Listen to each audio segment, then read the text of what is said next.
please permit me two more questions. One has to do with one has to do with Saudi Arabia and those Gulf states.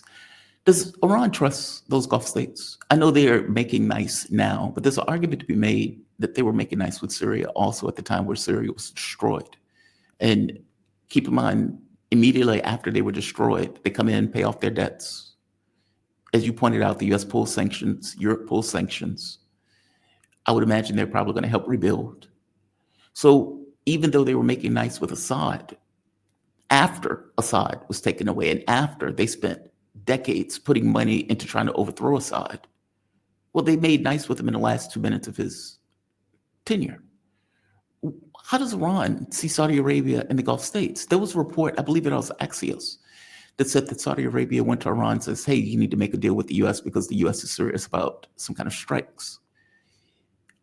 Where does Iran fall on Saudi Arabia? Does it look at him as, well, no, we're on good terms now? And does it trust those quote unquote good terms? Well, the Saudis, that's not the reason why they came. They they were they want to have better relations with Iran. But you also always have to remember Turkey, Saudi Arabia, Qatar, the Emirates, Jordan, Egypt, all of these countries are in the American camp. Yes. None of them are independent. All of them are with the United States. They may dislike each other. The Saudis do not like Turkey. The Emiratis do not like Turkey. The Saudis and the Emiratis do not like Qatar. But they're all bound to the United States. When Obama initiated Operation Timber Sycamore for Syria to destroy the country, they were the countries that funded ISIS. Yes. They were the countries that funded Al Qaeda. They were the countries that helped murder hundreds of thousands of people in Syria in this dirty war, which Israel was a part of too. So Israel was working with them in supporting these terror groups. But Yes. some people, due to oil money and gas money, some intellectuals were bought off. Some were fooled by or influenced by the narrative, media narratives created by oil and gas money. And even now, some of them still believe that these are freedom fighters. That's amazing. Many now see what Ani or Shara has been saying about Israel and how they have mutual enemies and they can work together. But some still, they're willfully blind. They don't By want the to way, forgive see me for the that. interruption on that. That comment is a bit rich, considering that Israel has been bombing Syria the entire time. And yet he's like, Of yeah, we course. have mutual enemies. Yeah, It's just amazing. yeah. And what's more amazing is that there's still a group, some people who have been so uh, influenced by the sectarianism and racism promoted by Qatari-funded media, Saudi government, even though they're divided now. I mean, Saudi Arabia has Right. moved in a different direction now and away from Wahhabism. But I mean, during the height of the dirty war in Syria, the Saudis back then, uh, the Qataris, the Turks, meaning the governments, they were all pushing for this. And what Iran and the resistance were saying is that, look, this is a conspiracy against Syria. This is a conspiracy to help Israel. And they were all saying, no, no, that's nonsense. It's very interesting that some people who will oppose the Americans on everything and say, look what they're doing. In the case of Syria, they were all in, as if the empire here made an exception to the rule. But Yeah. in any case, these these oil and gas rich family dictatorships in the Persian Gulf, they have differing interests, but they all know that if there's that they have American bases, and if the Americans strike Iran, Iran will punish the Americans, and that if those bases are used, then those regimes will be Punished directly also. complicit. So that Last, would, if there is some real major war, that would mean the end of all of these family dictatorships. But Iran does okay. not want more. Iran has tried to improve relations. Iran, with the help of the Chinese and Oman, before them. The Iraqis, they tried to uh, create bring about rapprochement with Saudi Arabia. And as you recall, General Soleimani, who was murdered by the Americans, what was he doing when he was murdered? He was on his way to see the Iraqi Prime Minister, Yep. Adel Abdul Mahdi, Dr. Adel Abdul Mahdi, who told me personally, the Iraqi Prime Minister, I was at a breakfast where he was there after he was no longer Prime Minister. He said that General Soleimani had come to Baghdad. He was going to see me at 8 in the morning for breakfast, and we were going to discuss rapprochement with Saudi Arabia. The Saudis had sent a letter to the Iraqis, and he went there to discuss this with the prime minister to see what can be done. Do you think the Americans did not know this? Of They knew. course they knew this. They knew. The Americans They have set 'em up. infiltrated everywhere in Iraq. Did Outrageous. Trump know this? Who knows? Trump, he doesn't read anything. He doesn't know much. Maybe he did know it, maybe he didn't. But who was also behind the strike? The Israelis, and Netanyahu pulled out at the last moment. Yes. So General Soleimani was murdered because while he was moving to bring about rapprochement with the Saudis. So obviously the Americans don't want rapprochement. The Americans want a divided region because that's how the empire works. Especially as the empire is declining, it depends more on divide and rule. Has there been any talks about joint? God, you're opening up a can of worms that I'm trying to avoid, or trying to consciously ignore, but it's interesting. Um, one of the reports that came out of the U.S. was that there were talks about joint enrichment. That now that the U.S. is allowing a sovereign state of Saudi Arabia, quote unquote sovereign, to do their own, I guess, nuclear power plants, that there was this, I'm going to say rumor, because again, we haven't seen Witkoff's proposal about joint enrichment taking place with Iran. But of course, this would mean that the US has their hand in the joint enrichment. I don't know if I heard Iran saying this is nonsense. This is not something that we put out, even though US papers were putting out that this is something that Iran floated themselves. I have no idea. That's why I'm calling it a rumor. But has it been something No, that has been floated? The Iranians have always been open towards sharing their technology. When the Saudi Minister of Defense came here, Khalid bin Salman, the son of Mhm. the current king and the brother of uh, Mohammed bin Salman, the crown prince, the Iranian Ayatollah Khamenei told him that we are willing to share our technology, and people interpreted that as the nuclear enrichment cycle. So that's one thing. Oh, okay. Another is that Iran is willing to cooperate with uh, a joint program, but Iran is not going to relinquish its own program for some joint program. I see. I see. So Okay. Jamal, one thing that I think is important for your viewers to remember: the United States, during a period of time, Iran had a shortage of gasoline. Even though we are an export of oil, even though we have lots of refineries, we have lots of petrochemical plants, we export all sorts of petrochemicals, and of course crude oil. But we Mhm. had a shortage of gasoline during a period. And right now, actually, we I don't know if we're importing a bit right now or not, but our consumption is very high. Gasoline in Iran is 1 cent a liter.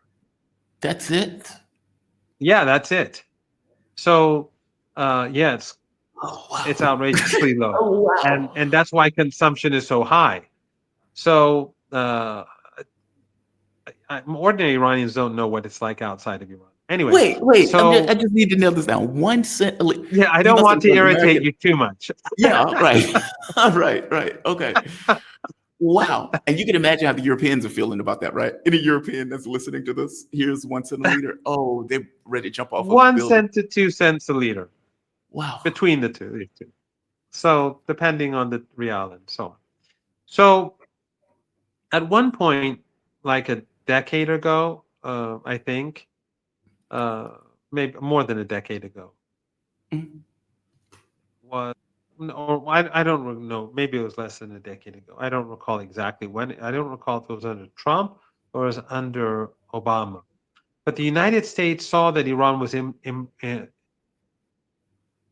pretty sure it was Obama. The United States saw that Iran had a shortage of gasoline, and they wanted to sanction Iran so that Iran couldn't import gasoline. Why? Because if you don't have a shortage of gasoline, you have an economic crisis. The Exactly. economy functions on energy. So Iran, they quickly built, uh, started building refineries, and they also started using their parts of their petrochemical plants to make gasoline. It wasn't the best way to do it, but they wanted to make sure that they didn't need to import anything, so they wouldn't be vulnerable.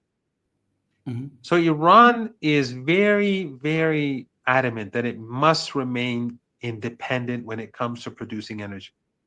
Now, Iran has a power plant, a nuclear power plant, and it wants to produce more for desalination, for all sorts of things, but also to reduce our dependency on fossil fuel. Yeah. Why? Because we're subsidizing fossil fuel for Iranians. So the less fuel because electricity in Iran is subsidized, gasoline is subsidized, gas oil is subsidized, everything is subsidized, all energy. So Iran wants to use nuclear energy and other forms of clean energy to reduce the consumption of gasoline and fossil fuel so that it could export more fuel, I see. right? I So to see. make more money.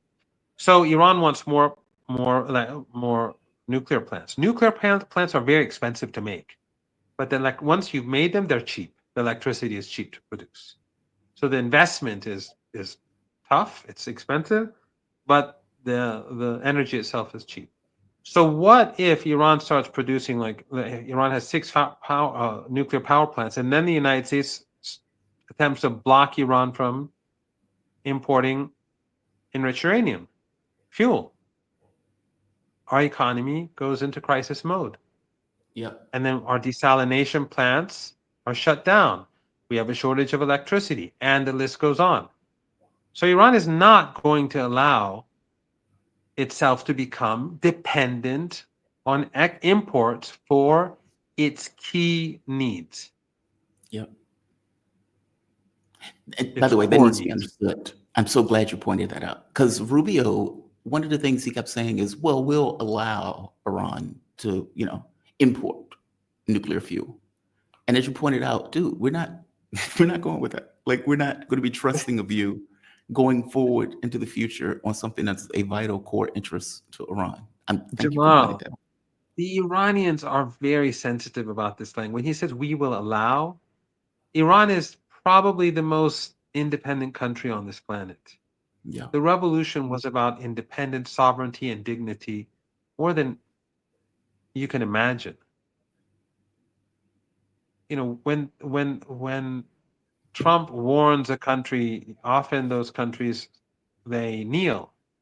We saw that when he demanded that pastor being released by Turkey. We see that everywhere. That's not going to work with Iran. Hmm. The revolution was about decisions being made in Iran and about Iran being independent and sovereign. That's not something that the Iranians will accept. So when Rubio even talks like that, people in Tehran are saying, you know, well, who does he think he is? Yeah. Who the F are Iran you? is not going to give up. Iran is not going to relinquish any sovereignty for the sake Nor of should you. the Nor United should you. States. Yeah, of Yeah, course. nor should you. And Iran Last is question. not going to end its support for Hamas. No one will give Hamas any assistance. The only people who are helping Hamas, uh, who are helping Ansarullah in Yemen, who are helping the resistance, that's Iran. Qatar is not Yeah. helping Hamas. They don't help the resistance. They don't give them the means to defend themselves.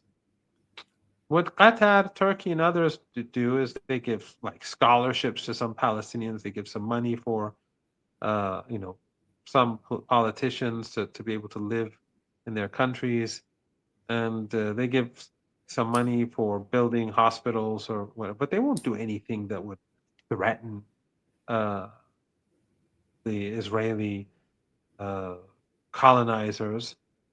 Um, It's only Iran that does that. Iran is not going to relinquish its support for the Palestinian people under any circumstances. Why? Because that's what the revolution was about. There were two foreign policy issues, three, let's say, that were key during the revolution itself. One was what I discussed earlier, that decisions must be made in Tehran, not like under the Shah. Did you know that So, the Shah sent Iranian fighter jets to Vietnam so that the Americans could bomb Vietnam?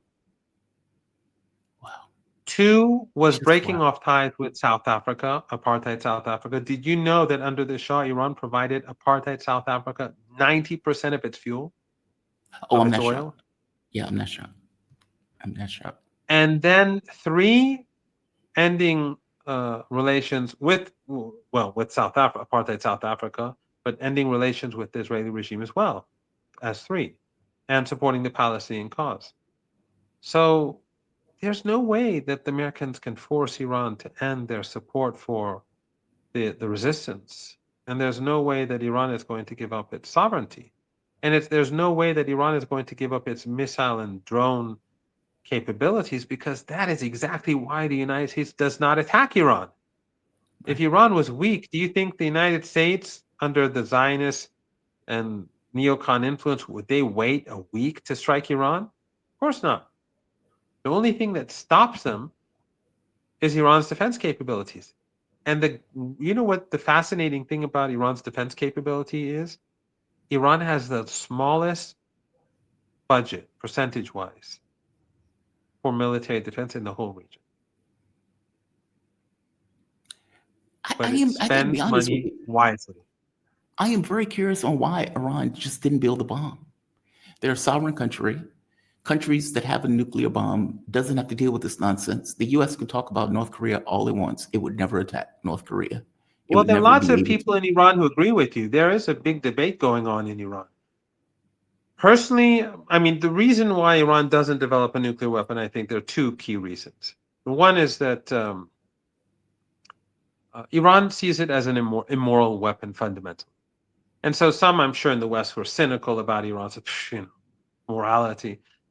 During the Iran-Iraq War, when the West was giving Saddam Hussein chemical weapons to use against us and preventing us from importing gas masks,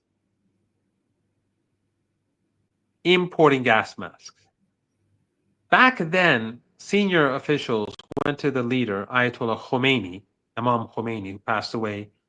Uh, now it's at the anniversary of his demise in a few days. Mhm. Uh, they went to him and said, "We want to make chemical weapons." And Iran has that capability. It has, all these petrochemical plants, refineries. Iran has industry. He said no. He said it's an immoral weapon, and we're not going to develop them. So we have that history. The second, Jamal, is also the fact that if Iran develops a nuclear weapon, then the whole countries across the region will want them too. And you have all these Israel, family dictatorships. They're not fundamentally. See, I don't think the Emirates or Qatar are or these are fundamentally stable regimes. These are tiny regimes. If there's something happens to Saudi Arabia, there's some sort of internal strife in Saudi Arabia, all these regimes would fall apart. So you have yeah, Central Asia, you have the Caucasus, you have West Asia. So you'd have a lot of different regimes, some with a lot of money, who would want their weapons. However, what I should say is that the irony is that Trump himself has pushed Iran closer to nuclear weapons. We had a nuclear deal. He tore it up. Iran restarted its nuclear program. Now it's enriching at 60%. Why is it enriching at 60%? Because Iran wants leverage at the negotiating table. If right, Iran doesn't have something, the Americans are never going to remove sanctions right. from making people suffer. As I said, I just came back from Venezuela. The Americans are strangling the Venezuelans. They're strangling the Cubans, and they're giving, you know, they're opening the doors for Al Qaeda and ISIS. I mean, I'm against any sanctions against Syria, regardless of who's in power. Sanctions are, targeting civilians is shameful, immoral, and a crime against humanity, and something that the Americans and the Europeans do regularly. But in any case, they're strangling the people of Libya. So Iran enriches at 60% as leverage to push the Americans towards removing sanctions. But Iran has also said, if our nuclear installations are bombed, we will change our nuclear doctrine. So Trump he's the person who's actually pushing the Iranian peaceful nuclear program in a potentially different direction. The irony of it all Yeah. is